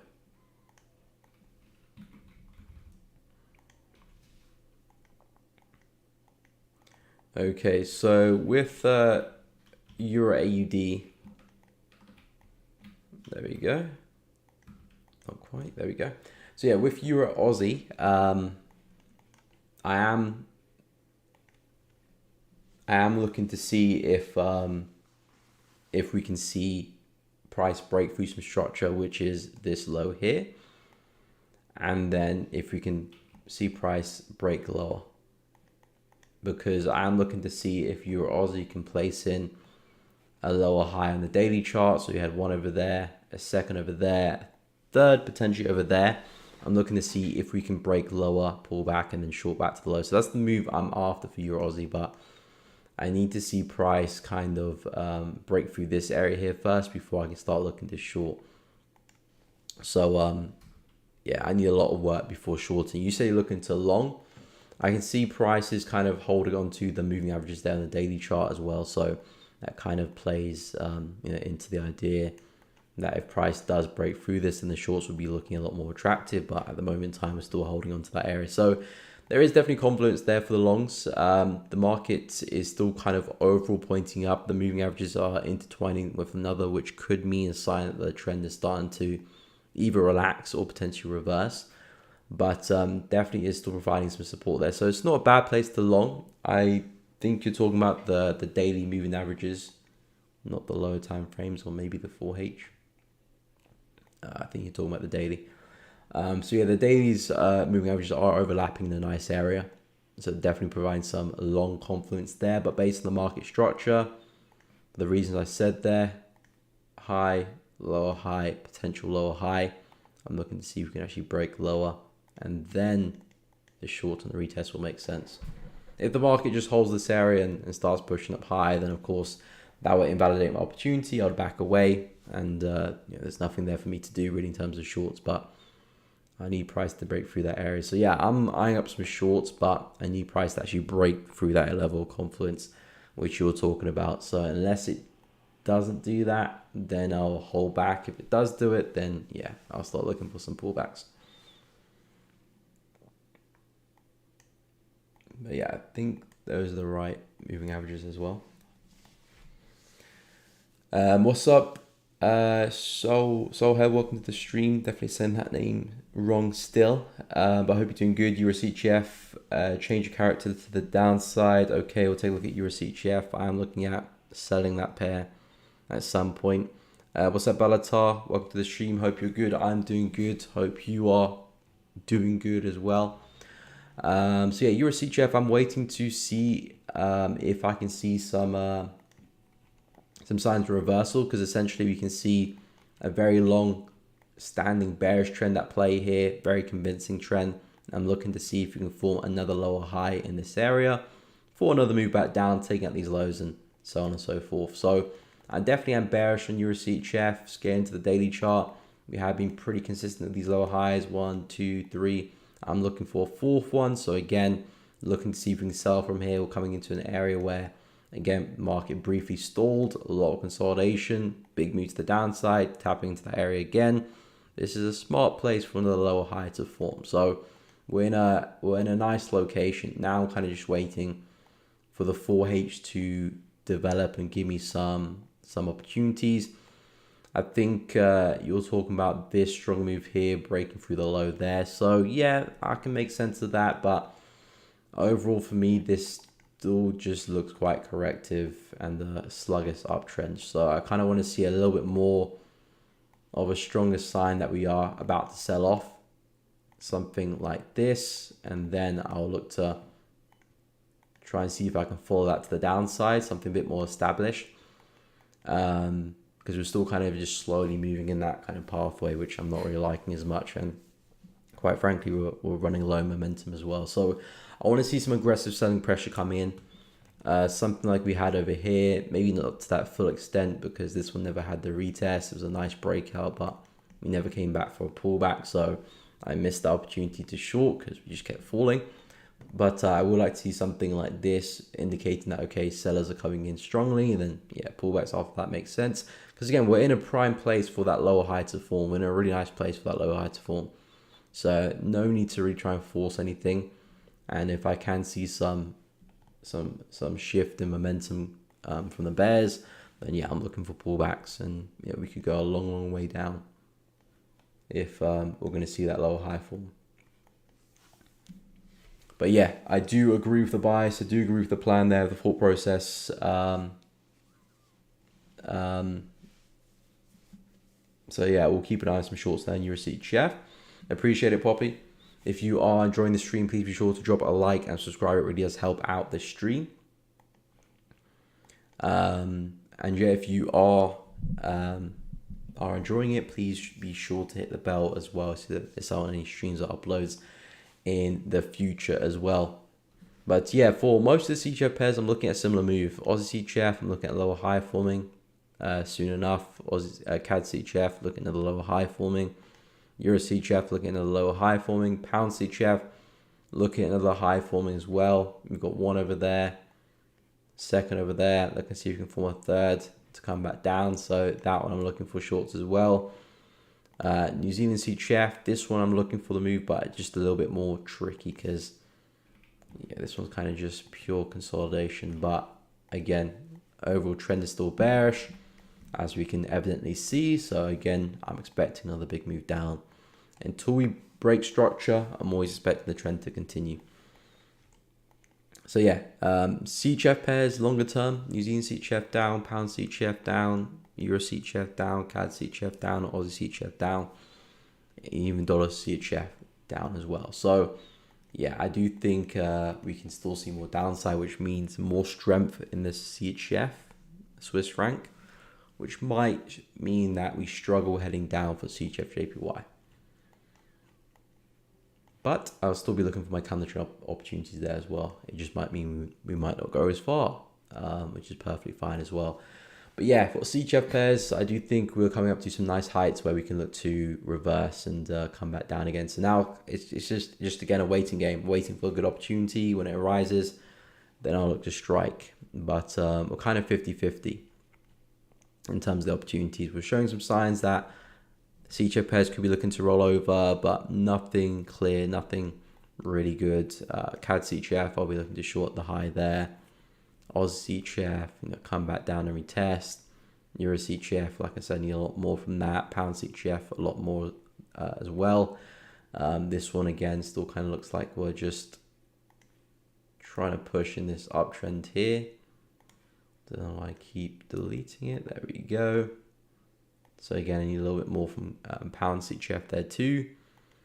New Zealand CHF, this one's just a little bit messy. I'm not too interested in trading it, but the rest of CHF pairs do look pretty interesting to me. So yeah, we'll keep a close eye on them. I think dollar CHF is the one I prefer the best, but we shall see. We do have 40 minutes before the news comes out, so keep your eyes peeled. And if anyone is in any trades, definitely dollar trades, dollar pairs, do take note of that, because that will most likely will affect your trade. And take some positions off is not a bad idea. Certainly, if you got a smaller stop loss and you're working the lower time frames, a few pips could be a big move for you. So definitely take that into consideration. But hopefully this sets up some nice setups. Maybe even come up later in the York session. If not, maybe tomorrow. But I'm hoping that this news here will speed things up and give me some opportunities pretty soonish.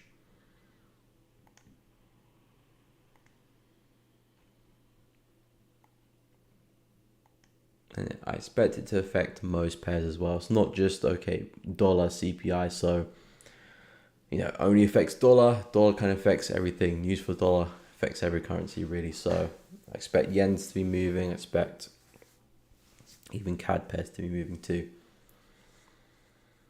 Nice time effects. NZD-USD, we'll take a look. So like I said, with NZD-USD, not a big fan of the pair. It's kind of just a consolidation to me.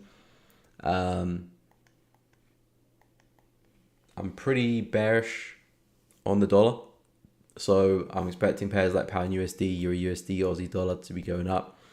New Zealand dollar likewise too. However, I need the price to break out that consolidation, then pull back, and then I'll be looking for some opportunity to take this price higher. Because at the moment in time, rejected lows pretty well, rejected highs pretty well. This is just a sideways market. So anything in here, I'm trying to stay away from. A strong break of the high will clear things up, and then longs will make a lot more sense.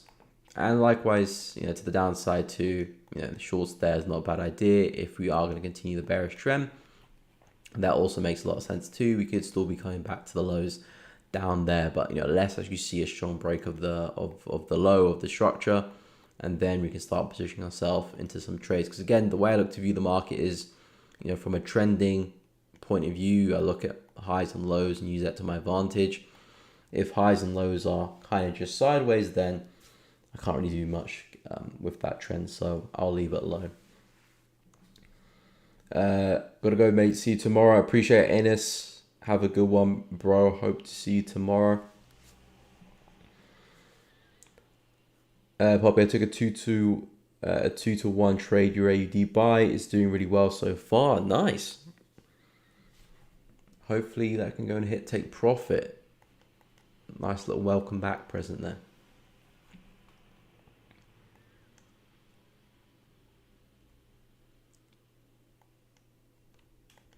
But yeah, even for like Euro Aussie, I expect to see the news kind of affect that trade as well.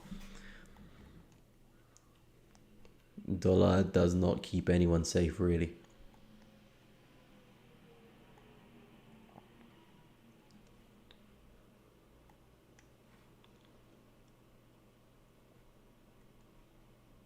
But yeah, those are the pairs I'll be mainly focused on. So I'll wait to see what the news does, and then I'll make my decisions. I will update the Telegram if I do get into any positions.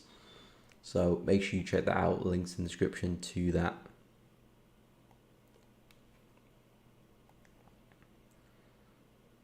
But yeah, most of the time, it's 1:30. We've got the news, but of course with the news, with the time switching in US, it's now earlier. Do you correlate your pairs? I'm aware of the correlation between my pairs, but I don't try and, okay, because I'm long in Euro USD, I've got to look to long pound USD, so I don't do that. But yeah, I definitely do take note of the correlations between pairs, but it's not necessarily something that will trigger me into a position per se. So for example, if Euro USD is up, then I don't really want to be looking to sell pound USD. And pound USD does give me another opportunity to long as well, then I would do so, but I do want to make sure I can get Euro USD break even. So I do trade correlated pairs. So if I'm looking to trade, for example, I'm looking to trade Euro USD long and I'm looking to trade Aussie dollar long, I'll see whichever one gives me the better opportunity, whichever gives me the better opportunity first, then I'll take that trade. And if the other pair gives me an opportunity to long, then I'll look to hop into that one as well, if I can get the first trade to break even. Because earlier we were looking for Euro shorts. I was never looking for Euro USD shorts. I was always looking for buy. Shorts buy. I've always been looking for Euro USD longs. I've always been looking for Euro USD longs and Aussie dollar longs as well, which of course are both correlated and most of the time head in the same direction. Although there are some times where Euro and Aussie has been quite opposing, but of course dollar's the governing currency here, so they generally do move in the same direction. But like I said, if I can get into one pair, get that pair to break even, then if the second pair gives me opportunity as well, then I'll get involved, because the first one, the risk is off. But I wouldn't just buy Euro USD and buy Aussie dollar at the same time, because I'm basically doubling my risk on the same opportunity. I might as well just bet 2% on Euro rather than spreading them both on Euro and Aussie, because it's the same opportunity. They both will fail or both will work. Maybe one might work faster than the other one, but they will move in the same direction most of the time. So yeah, I'll get the first one to break even, then I'll take the second one and potentially a third one as well, if I can get the first two to break even.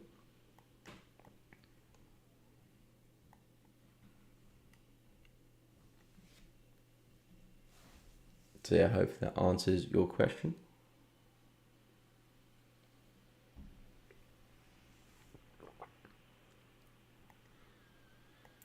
But yeah, I'll be expecting DXY to sell off this week. Maybe you might see some retracement before that, and it would be nice if we could see it, to be honest. But this is my take on DXY. We've broken through two key points here, this being one of them, that being the second one. As you can see, big impulse, correction, impulse. We've now broken completely through that, so I'm expecting DXY to pull back and now sell off. So very, very strong bearish bias for me for DXY. Targets back down to the lows here, 101,300, that range there. So now if the news does push us up, I'm expecting us to drop back down pretty soonish. So that would translate to Euro USD, push us down, up. Aussie dollar, push us down, up. And the USD, maybe push us down a little bit more than up. And then yeah, maybe dollar Swiss up move before breaking through. That is what I'll be looking at. And yeah, I'll keep you guys updated if I do get into any other positions. In your swing trading and trading experience, when does reversal mainly happen in the week?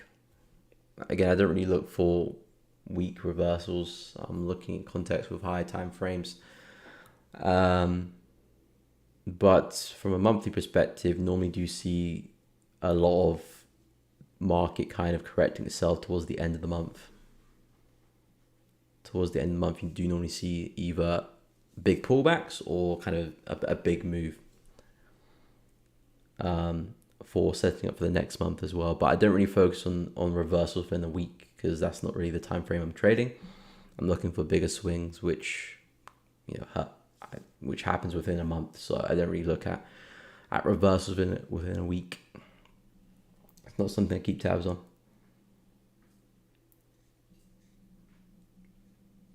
I have seen mostly it's on Thursdays and Fridays, sometimes Wednesdays, and sometimes Mondays, and sometimes Tuesdays as well. Again, if that's something you focus on, that's that's something you want to take note of and trade within that week. But that I don't really look to trade that range. It really depends on the market I'm trading, but I don't try and look for periods in the week when it changes. It's whenever. It could be Monday, Tuesday, Wednesday, Thursday, Friday. It really does depend on the opportunity for me. But yeah, guys, we have come up to the end of the stream.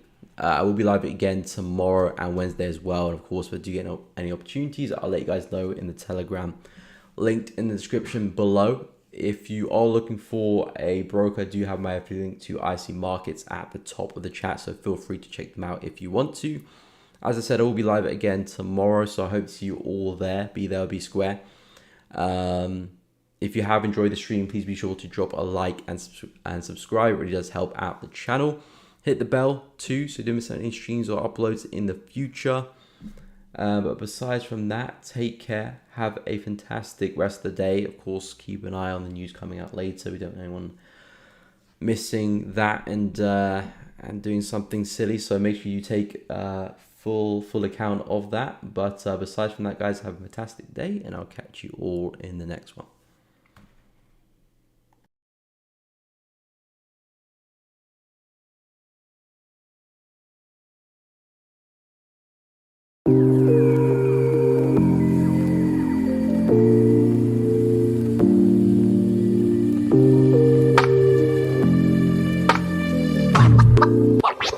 What?